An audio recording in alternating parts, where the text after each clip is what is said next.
Hello and welcome to another video, the final reading part of the exam in this series that I'm doing, this fascinating series, helpful series. I'm Steve and I'll be guiding you through part 8 today, the part where you have 10 questions and you have to say which text from 4, 5 or 6 options mentions some part or fulfills some criteria they mention. The good news is I think it's a bit easier, this part of the exam. You're not deeply thinking so much. It's mainly vocabulary, it's mainly identifying synonyms compared to other parts where you really have to understand the big ideas and complex ideas. This one is just a bit more an example for you. Which text is about a man who went to the cinema at the weekend? Well, if a guy took a trip to catch a movie on Saturday, then yes, a man went to the cinema at the weekend. That's going to be correct. Of course, it's going to be a bit more difficult in a C1 exam with the vocab, slightly more complex ideas, but in general, you will find some quite direct synonyms. So it's a lot of vocabulary needed. Quick reading, scanning the text to find it. What we'll do in this video then is, as always, some practice activities and some tips for how you can improve at this in general. Let's get into it. We're going to start with something a bit different. We are going to do a B2 part 7. Which is the same format as C1 Part 8. I find this very, very useful in the early part of my C1 courses because you are doing the same skills, but everything's a lot clearer. Everything's a lot easier because you understand 95% of the words. You really understand what you are doing and how you're doing it. Then you can apply those skills to C1 when the text gets a bit more difficult. So this one here, we've got 4 women who talk about their careers. And your exercise is to say which woman did this. Pause it, do it yourself if you want. The text will be in the description as always, so you can do it yourself. And do you need any tips for what to do? Scan the text, look for synonyms. Like I said, should be quite easy because it's B2. If you're on the C1 exam, you should be getting most of these right. So we need a woman who reduced her hours. Number 1, answers. And that's going to be Amanda. Her boss let her work a 4-day week and she did classes. Reduced hours, 4-day week, study, classes. Easy. Number 2, spending time outdoors. That's B. Being in the open air means spending time outdoors, doesn't it? Open air means get outside. Grateful that her employers trusted her. That's Rachel. Everyone was willing to give her responsibility and she got a buzz from this. Buzz means she liked it, she was grateful, that's very similar. You trust her, you give her responsibility. Same idea. Number 4, new location. That was Sue. Husband went to London and she went to night school there. School, studies, new location, there. Husband moved to London. Number 5, travelled. Back to Amanda. She had a company car. She went on foreign business trips. Trip, travel. It's very easy. Once you find it, it's very easy. Of course, the skill is finding it, reading it quickly, scanning it, finding it. Number 6, this is the only difficult one. What is to be made redundant? Well, this is when your company pays you to get rid of you because this may be cheaper in the long term to pay you some money and get rid of you than keep paying you for a long time. That's Rachel as well. She had a leaving package. A leaving package is what I just said. Give you some money, goodbye, golden goodbye. Number 7, satisfied with lack of routine, is also Rachel. People who need certainty and structure would find it difficult, but I've made the right decision. She likes it because she doesn't have certainty and structure. She has a lack of routine. Same idea. And the last one, took a long time to get on top of it. Well, get on top of it means you're in control, you can manage, you can cope. Sue at the end there. I felt I could cope effectively for 3 years. Long time. There we go, Sue. So you should be getting 8 out of 8 on something like that. Now we need to apply these skills of finding synonyms, scanning the text, finding the synonyms, apply it to something more difficult. First, we're going to do a little exercise to think how we do this. Now it gets a bit more difficult. Some typical questions from part 8. Don't worry about the text yet, because I don't think the text exists. But what are the key ideas you are looking for in the text? If you're looking for a book review which mentions a character with a resemblance to a real life celebrity, well, what's the key idea you're looking for? Underline the keywords. what would you underline? Or note down, if you want, 1 to 8, the key words. Well, I would say resemblance to a celebrity. A story that's based on the childhood. Not successfully adapted, and an unexpected twist. Gripping, eccentric. Okay. Detective story, until the last page, maybe attention. Overcomplicated and not convincing. Set in the past, but modern. These are the key ideas. You see, adjectives, nouns, the kind of key ideas we need. Now the difficult part. Using this same set of questions, what might the text say? So this is the question. What would you be looking for in the text? Can you write, well, an answer to these questions? A phrase, basically, that means these. So again, pause, write 1 to 12, try and answer them. Then I'll give you my suggestions. There's obviously more options here, but I'll give you my suggestions, and you can find your own as well. But having a resemblance to, that means there's a similarity. He looks like someone. She looks like. I think that's the obvious one. Number 2, a text is based on the author's life. You could say based on a true story, common expression, or autobiographical. That's probably the most common one, isn't it? What's the other medium that a book would be adapted to? Definitely a film. They make films from books, don't they? Unexpected twist is an unusual turn of events. That one's a bit easy. It's not about the location, is it? Gripping. Which of these words mean gripping? Well, thrilling, spellbinding, and engrossing all mean that they are fascinating. Amusing means funny, puzzling means confusing, and inspiring means it inspires you. How do we know someone's eccentric? Well, they might say they are weird, strange, unusual, an outcast. They don't fit in with society. It doesn't have to be a single word. It could be a general idea. Someone who's eccentric means they do things that are not normal, not common. They do things that are weird. A phrase instead of detective story, a police story, a crime novel, a whodunit. If we're looking at C1, that's quite a possible phrase, because maybe you could look at it and think, who done it? Okay, that's like a mystery, isn't it? Because I need to find out who did the crime. Who done it is a word for that. Or a mystery. Until the very last page, you won't put it down. It's unputdownable. I'm not sure how to spell that, but you get the idea. Unputdownable, you can't put it down. Or a page turner. A page turner means you want to keep reading it. You want to keep turning the pages. Overcomplicated. Maybe it's difficult to follow. Maybe there's too many characters, too many ideas. It's overcomplicated. Not convincing. I'd say not believable. I didn't buy it. It's a way of saying I didn't believe it. It didn't seem logical to me. It didn't seem credible, that kind of thing. Set in the past. Well, this is a great one. If something is set in the past, they will tell you when, won't they? So if it says the Second World War, the 16th century, Tudor England, they'll try and make it a bit more difficult. They won't just say, well, they might just give you a year, but they might use some vocab to say this. They might say in medieval times. That's the past. And the last one, a modern feel. Well, I think we might have synonyms, contemporary, present day, current, or it might be, again, a more general idea talking about how technology plays a big role in it, or a technological part of the story, or even something like that. So there we go. This is it's like the skill you need. If it says this, then what am I looking for in the text? And then boom, I found it, check, and it's the right answer. Now we have another activity that's teaching us a useful skill for part 8. As I said earlier, scanning. This means there'll be a question where it says which text mentions and there might be a name or a number related to what you're trying to find, related to the question.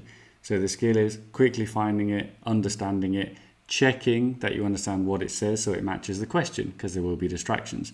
Your exercise here on a short text about science in fiction, as in science fiction books, you need to write down the names and numbers while you're trying to remember what they refer to. So read it fairly quickly, write down all names and numbers, proper nouns, that is people's names, things with a capital letter, the names of books and films, the names of aliens, trying to think what they refer to, what they mean, because in a minute we'll have some questions about this text.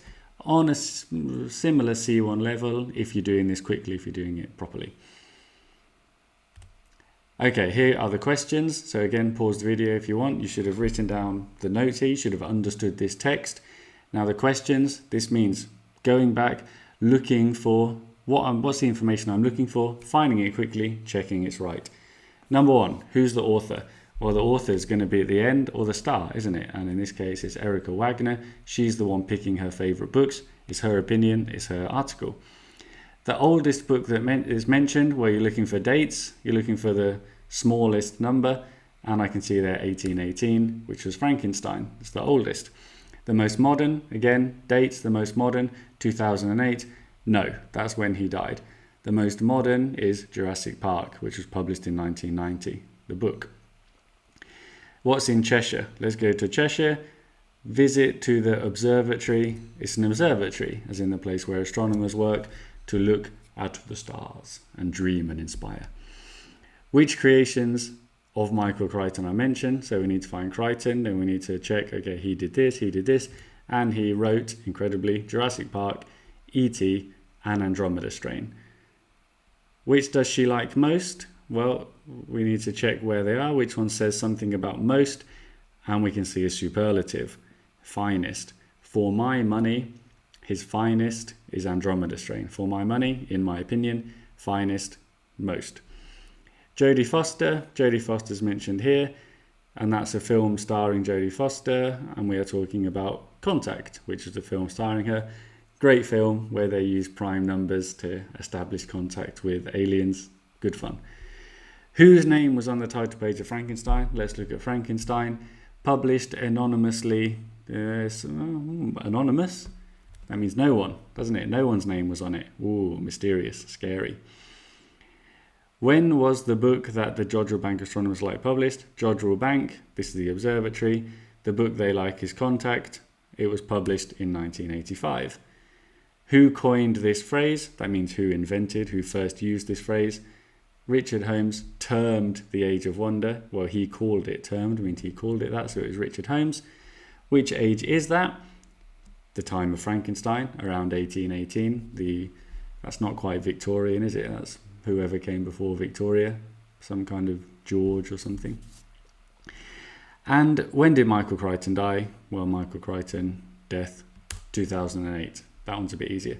So very useful skill there, looking back to find the information to make sure you understand it. This is a little bit easier than C1, but full of information, and your job in part 8 is to find it, make sure that it corresponds, and then you've got the answer. Right, we're on to the activity, aren't we? This is the exam activity. As you can see, it's a bit more dense, a bit more difficult than the one we did before, but what do you expect? We're at a higher level. It's a super typical topic. This is one of my ticks, isn't it? One of my phrases, typical. But it's a study about money and happiness. They talk about lots of scientific studies, which is very common in C1. So get familiar with this vocabulary, but also get familiar with the idea of following the description. The researchers did this, the participants did this, you won't believe the results. Oh, shocking, surprising revelations about human psychology. There's a lot of those. They can be quite interesting. They try and make them interesting. You need to understand what's happening in these studies. So as always, the text will be in the description if you want to do it by yourself, if you want to print it and give it to all your students and so on, or pause the video and have a look at it, and then we'll go through the answers, which we're doing now. So number 1, in which section of this text about money buying happiness do we have a time limit? In section D, they had to spend the money by 5 in the afternoon in this study, in this interesting study about how you feel when you're spending money. Number 2, praise the researchers. Well done, researchers, good job, pat on the back. Thanks to the care the researchers took, the relationship was more clear-cut. So well done, they did a good job. Number 3, how did they choose the subjects? With a telephone directory, which I think when I was young, I had one of those. It was like a great big yellow book that you used to use to rest things on, like to stop doors opening. A very strange thing that people used to have. Number 4, details about the way subjects were divided. Well, that also looks like D to me because I saw it before. Half the people did this and the other half did this.